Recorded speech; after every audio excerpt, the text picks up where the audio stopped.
नाज़रीन आदाब, आप देख रहे हैं बिग बुलेटिन में हूं आपके साथ अबू हुरैरा। जेएनयू का मामला एक तरह से तूल पकड़ता जा रहा है और दिन ब दिन ये मामला पेचीदा होता जा रहा है। आज फिर कन्हैया के साथ कोर्ट में धक्का मुक्की हुई। कन्हैया पर वकीलों ने हमला किया। सवाल यह उठता है कि अपने आप को मुहिब्बे वतन कहने वालों को क्या मुल्क के कानून पर भरोसा नहीं? आज इसी इश्यू पर बिग बुलेटिन में हम बात करेंगे।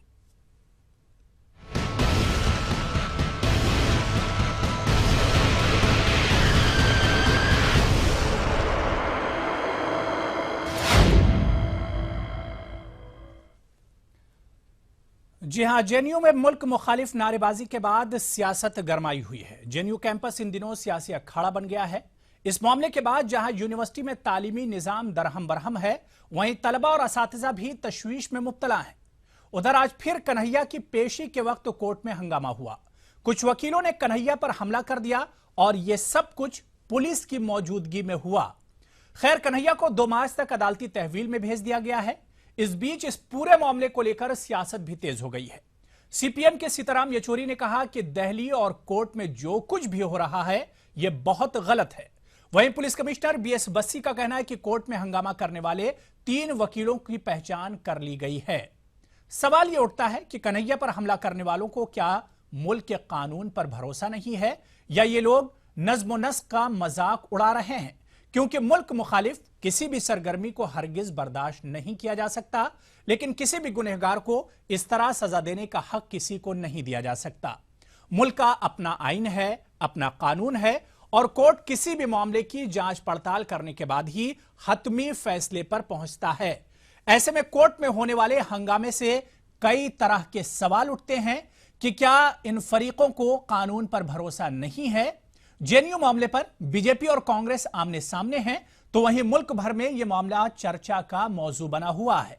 सवाल यह भी उठता है कि क्या सियासी बयानबाजियों से इस तरह के वाकयात का हल निकलेगा?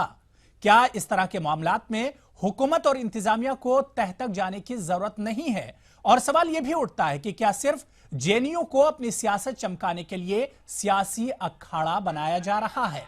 क्या इस तरह के सियासी दंगल से यूनिवर्सिटी की अजमत और तलबा की तालीम पर असर नहीं पड़ेगा? आज इसी पूरे इश्यू पर बिग बुलेटिन में हम बात करेंगे और इसे टटोलने की कोशिश करेंगे कि आखिर जेएनयू इश्यू को इतना तूल क्यों दिया जा रहा है।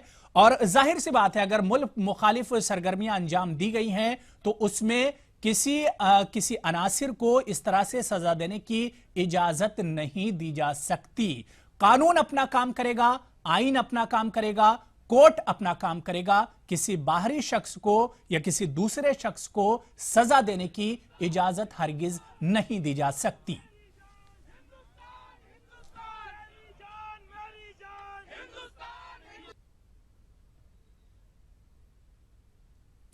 तो जाहिर सी बात है कि जेएनयू का मसला दिन ब दिन पेचीदा ही जो होता जा रहा है, लेकिन सवाल ये उठता है कि जिस तरह से आए दिन कोर्ट में हंगामा हो रहा है और कन्हैया पर आज फिर एक तरह से हमला हुआ है, धक्का मुक्की की गई है, सवाल ये उठता है कि जो बाहर के लोग हैं या जो अपने आप को मुहिब्बे वतन कहते हैं, देशभक्त कहते हैं, क्या इस तरह की हरकतें करने से देशभक्ति का वो सबूत दे रहे हैं? क्या उन्हें मुल्क के कानून पर भरोसा नहीं है? जाहिर सी बात है कि मुल्क का अपना एक आइन है, अपना कानून है और कोर्ट किसी भी मामले की जांच पड़ताल करने के बाद ही हतमी फैसले पर पहुंचता है। ऐसे में कोर्ट में होने वाले हंगामे से कई तरह के सवाल जाहिर सी बात है कि जहनों में उठते हैं। सवाल यह भी उठता है कि क्या फरीकों को कानून पर भरोसा नहीं है? जेएनयू मामले पर जाहिर सी बात है कि बीजेपी और कांग्रेस भी आमने सामने हैं, तो वहीं मुल्क भर में यह मामला चर्चा का मौजू बना हुआ है। तो आज इसी पूरे इशू पर बात करेंगे और टटोलने की कोशिश करेंगे कि आखिर इस पूरे इशू की तह में जाने की जरूरत है क्या।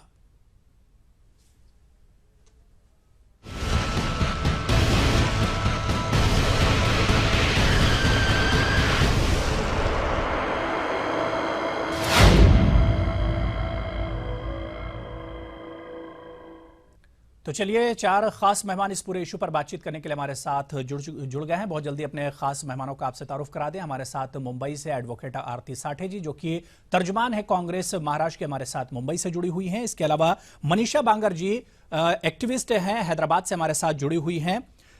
एडवोकेट इकबाल अहमद शरीफ साहब सामाजिक कारकुन हैं, एडवोकेट हैं और आप बेंगलुरु से हमारे साथ जुड़े हुए हैं। इसके अलावा सीनियर सहाफी मुमताज आलम रिजवी साहब दिल्ली से हमारे साथ इस पूरे इशू पर बातचीत करने के लिए जुड़े हुए हैं। सबसे पहले एडवोकेट आरती साहिबा साहब आपके पास आना चाहेंगे कि आप खुद एक एडवोकेट हैं, कानून से जुड़ी हुई हैं।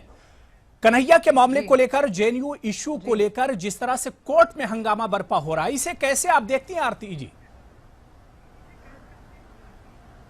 जी, ये बिल्कुल एक बड़ी सैड चीज है कि lawyers are taking the law in their hands और वो सारे ये अटैक्स कर रहे हैं, वो हम बिल्कुल कंडेम करते हैं। और एक वकील के दायरे से मैं बात करूंगी आज। भाजपा की तो मैं स्पोक्स पर्सन हूं, लेकिन एक वकील के हैसियत से मैं जो कहना चाहती हूं कि जो लोग वकालत करते हैं, they are suppose to follow a decorum of the court. They are the friends of the court. They help the court in not only laying the law but also laying precedents for behavioral and decorum skills. तो मेरे ख्याल से ये जो वकील उनका कोई personal agenda होगा या उन्हें बिल्कुल कन्हैया जी पे या इस पूरे मामले पे उनका कुछ इश्यूज हो गए, लेकिन उसके लिए कोर्ट है, उसके लिए हमारे पास एक कानून व्यवस्था है। और इस तरह के एक्ट्स करने से वो ऐसा दिखा रहा है कि उनको कानून व्यवस्था में बिल्कुल विश्वास नहीं है। और इस चीज से मैं बिल्कुल सहमत नहीं हूं, एक वकील की हैसियत से और एक भाजपा की स्पोक्स पर्सन के हैसियत से भी, कि वकीलों ने एटलीस्ट कानून के दायरे में ही सारे काम करने चाहिए। ये मेरा बहुत ही ठाम मत है। ठीक है। आरती साठे जी, सवाल ये उठता है कि ऐसे मामलात में और ऐसे हालात में गवर्नमेंट की और हुकूमत की क्या कुछ जिम्मेदारी बनती है? देखो, गवर्नमेंट और हुकूमत तो बिल्कुल अपनी जिम्मेदारी से ही काम कर रहा है। जो जेएनयू में हुआ है वो बड़ी शर्मनाक चीज है कि एंटी नेशनल एक गुट है जो अभी तक आइडेंटिफाई किया गया है। दिल्ली पुलिस कमिश्नर बसी जी ने उन्हें अरेस्ट किया गया है और वो गुट को आइडेंटिफाई किया गया है कि ये जो एंटी नेशनल एलिमेंट या स्टेटमेंट्स किए गए हैं वो बिल्कुल एक सियासत या किसी भी देश में इस तरीके का जो आवाज है वो एनकरेज नहीं किया जा सकता। और उसके लिए गवर्नमेंट जो स्टेप्स ले रही है या उसके लिए जो पुलिस स्टेप्स ले रही है वो उसे हम बिल्कुल सहमत हैं। आरती जी, पुलिस कहां पर स्टेप ले रही? पुलिस की मौजूदगी में इस तरह की हरकतें, एक्टिविटीज की जा रही हैं, हमले किए जा रहे हैं। नहीं किए जा रहे हैं, लेकिन at the same time the arrest were also made, they were identified, and as a government, as a party in power, and I think besides being also a party in power, हर party ने सोचना चाहिए कि anti national elements या anti national आवाज के लिए politicise issues please मत करो, एक कंसेंसस फॉर्म करो। और हर पॉलिटिकल पार्टी ने इनफैक्ट हमें सपोर्ट करना चाहिए that anti national slogans, anti national elements will not be entertained at any cost. बिल्कुल ठीक है। मनीषा जी, आपके पास आना चाहेंगे कि ठीक है, जेएनयू में अगर मुल्क मुखालिफ नारे लगते हैं या इस तरह की कुछ हरकतें होती हैं तो उसे तो बिल्कुल बर्दाश्त नहीं किया जाएगा, लेकिन अब जो कोर्ट में हो रहा है कि 2 दिन पहले कन्हैया पर हमला होता है, मारपीट होती है और आज फिर उसी तरह की हरकत, इसे कैसे देखेंगे मनीषा जी? देखिए, ऐसा है कि दो दिन पहले जो कोर्ट में हुआ था, जिस तरह से सिर्फ अभी तो आज कन्हैया के ऊपर हुआ, उस दिन पत्रकारों के ऊपर हुआ और एक पूरे गुट के जो लॉयर्स के गुट हैं उन्होंने उनके ऊपर हमला किया। और जो एचसीयू में, हैदराबाद सेंट्रल यूनिवर्सिटी में हुआ और जेएनयू में हो रहा है, ये देखिए आप, एक तरह से एक कुछ मानने वाले लोगों की संख्या, एक समूह है जो कि एक फ्री डिबेट, एक फ्री डिस्कशन का जो माहौल है, इंटेलेक्चुअल एनालिसिस, क्रिटिकल एनालिसिस, जो अहम मुद्दे हैं इस देश के जो सबसे बुनियादी मुद्दे हैं, जैसे कि इस देश की गरीबी, इस देश का कैस्ट डिस्क्रिमिनेशन, इस देश के फार्मर सुसाइड्स, इस देश का लैंड ग्रैबिंग, इस देश की महिलाओं का उत्पीड़न, ये सारे के सारे मुद्दों के ऊपर जब यूनिवर्सिटीज जो कि रेवोल्यूशन की क्रांति भूमियां हैं, वहां पर एनालिस्टिक होता है, लोग पढ़ते हैं, एक चर्निंग होता है, एक डिबेट होती है। ये जो मामला है डिबेट का और चर्निंग का और सोचने समझने का, ये इस चीज को दबाया जा रहा है।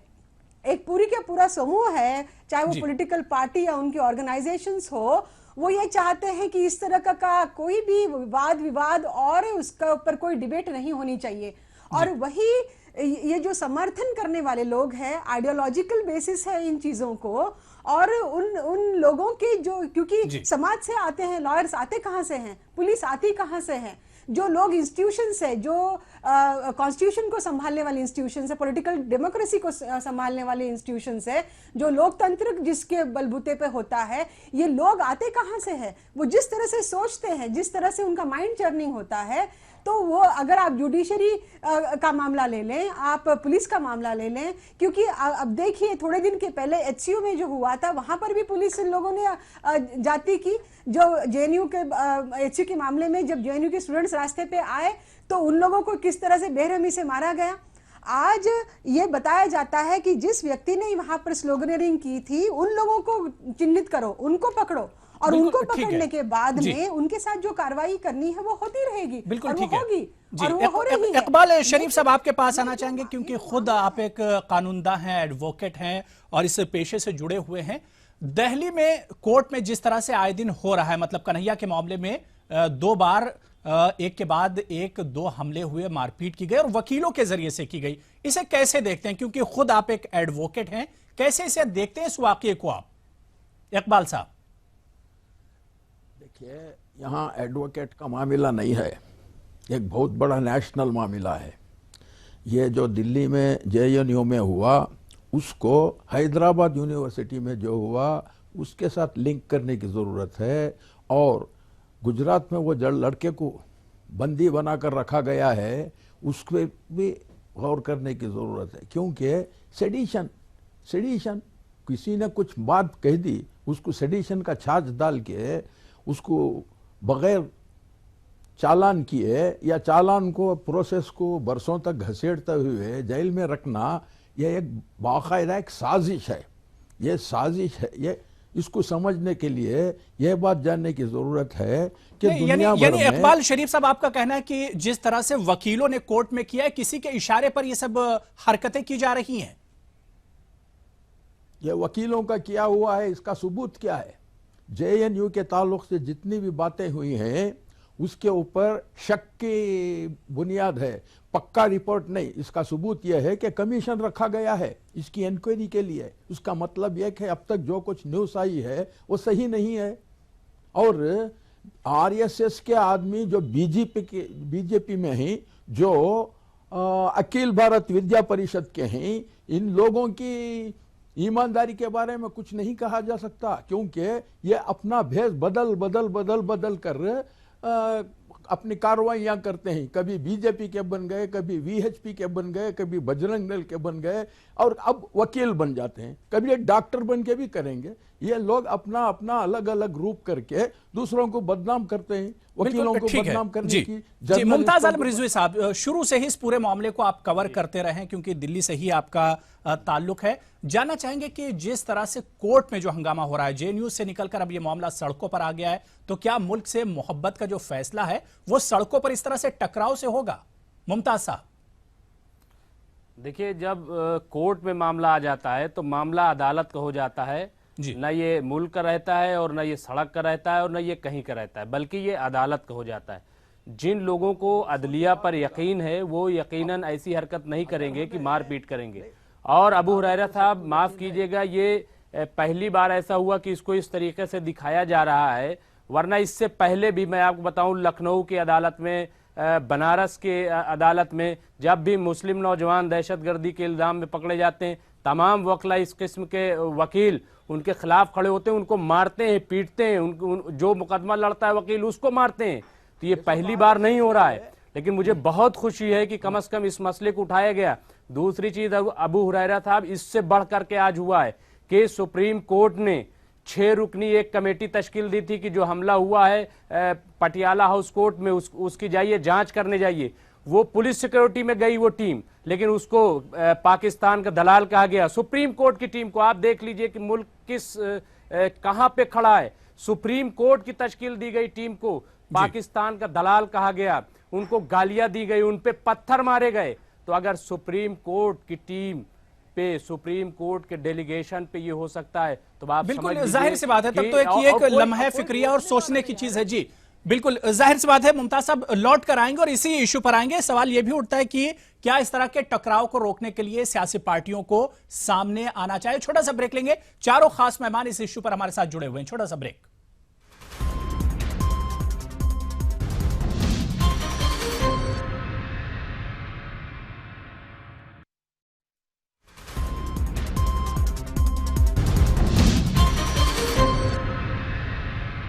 बिल्कुल, बिग बुलेटिन में आज हम बात यही कर रहे हैं कि जेएनयू का मामला जो है फिर से पेचीदा होता जा रहा है और तूल पकड़ता जा रहा है। लेकिन कोर्ट में जिस तरह से हंगामा हो रहा है, ऐसे में सवाल यह उठता है कि अपने आप को मुहिब्बे वतन कहने वालों के पास क्या अब कानून पे उन्हें भरोसा नहीं। इसी इश्यू पर हम बात कर रहे हैं। चार खास मेहमान हमारे साथ इस पूरे इश्यू पर बातचीत करने के लिए जुड़े हुए हैं। आरती साठे जी, शुरुआत आपसे करेंगे कि सुप्रीम कोर्ट एक टीम बनाती है और उस टीम के साथ भी एक तरह से जो अगली कमेंट्स किए जाते हैं, पुअर कमेंट्स किए जाते हैं और बदतमीजी की जाती है, इसे कैसे देखा जाए? क्या यह देशभक्ति है? आरती जी। जी, जैसे मैंने पहले भी कहा कि सुप्रीम कोर्ट के बारे में या कमीशन के बारे में या जो इंक्वायरी कमेटी बिठाई है उसके बारे में अभी कोई कुछ भी कह नहीं पाएगा और किसी ने वो करना भी नहीं चाहिए, because it is like taking law into your own hands. लेकिन मैंने दूसरे पैनलिस्ट की बात अभी सुनी कि बीजेपी, आरएसएस ये बहुत सारे चेहरों में बात कर रहे हैं। मेरे ख्याल से इस देश का चेहरा एक ही होना चाहिए। जेएनयू में जिस गुट ने एंटी नेशनल या एंटी इंडिया स्टेटमेंट्स की है, उसके खिलाफ हर भारतीय ने एक इकट्ठा होके ही ये पूरा मामला आगे लेना चाहिए और इसके लिए इंक्वायरी, इन्वेस्टिगेशन। बिल्कुल ठीक है। देखिए आरती जी, उसको तो कोई जाहिर सी बात है कि इस तरह की जो सरगर्मियां होंगी, एक्टिविटीज होंगी, उससे कोई माफ नहीं करेगा, उससे कोई अच्छा भी नहीं कहेगा। लेकिन जो कोर्ट में हो रहा है उसे कैसे देखा जाए आरती जी? नहीं, कोर्ट में जो हो रहा है वो मैंने at the opening of the debate ही कहा एक वकील के हैसियत से कि कोर्ट में जो हंगामा हो रहा है वो बिल्कुल गलत है। जो भी वो हंगामा कर रहा है उसके अगेंस्ट एक्शन ली जाएगी। उसमें गवर्नमेंट पूरा support government will fully support this kind of investigation where these miscreants या जो लॉयर्स है या जो हमें पता नहीं कौन है ये सारे लोग जो कोर्ट में ये हंगामा कर रहे हैं, वो हम बिल्कुल सपोर्ट नहीं करते हैं। और ये पता क्यों नहीं ओपी शर्मा बीजेपी के सैड सिचुएशन के पूरी दुनिया में टीवी के जरिए दिखाया गया बीजेपी के एमएलए हम ओपी अभी शर्मा लॉयर्स की बात कर पता रहे होना हैं। चाहिए। हम लॉयर्स की बात कर रहे हैं। मेरे ख्याल से आज जो हंगामा हुआ कि कोई लॉयर्स ने जो असॉल्ट किए हैं, some lawyers have done it. O P Sharma की बात अभी चल ही नहीं रही है और हमने हमेशा कहा है और ये मेरा मत है और बीजेपी का भी मत है, तो जाहिर है कि जब ओपी शर्मा वायलेंट एक्ट्स थे पिछले हमले में तो सब ठीक है। मनीषा जी, आपके पास आना चाहेंगे कि इस तरह के हंगामों को कैसे आप देखेंगे? क्या वाकई में अपने आप को जो देशभक्त कहते हैं, मुहिब्बे वतन कहते हैं, इन्हें कानून पर कोई भरोसा नहीं है? मनीषा जी।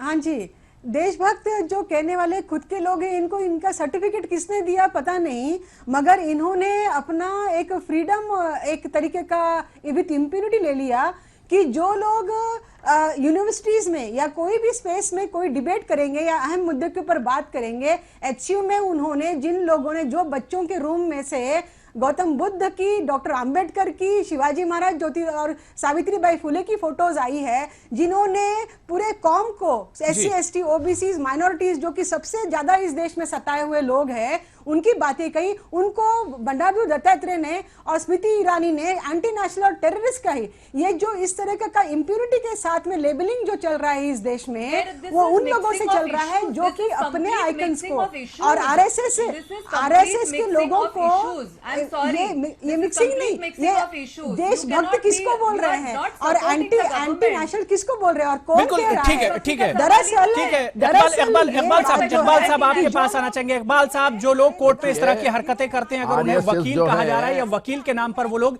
इस तरह की हरकतें करते हैं, तो क्या उनके लाइसेंस रद्द नहीं होने चाहिए? इकबाल साहब, वक्त बहुत कम बचा है, टाइम बहुत कम है। क्या सबूत है कि ये वकीलों ने किया है?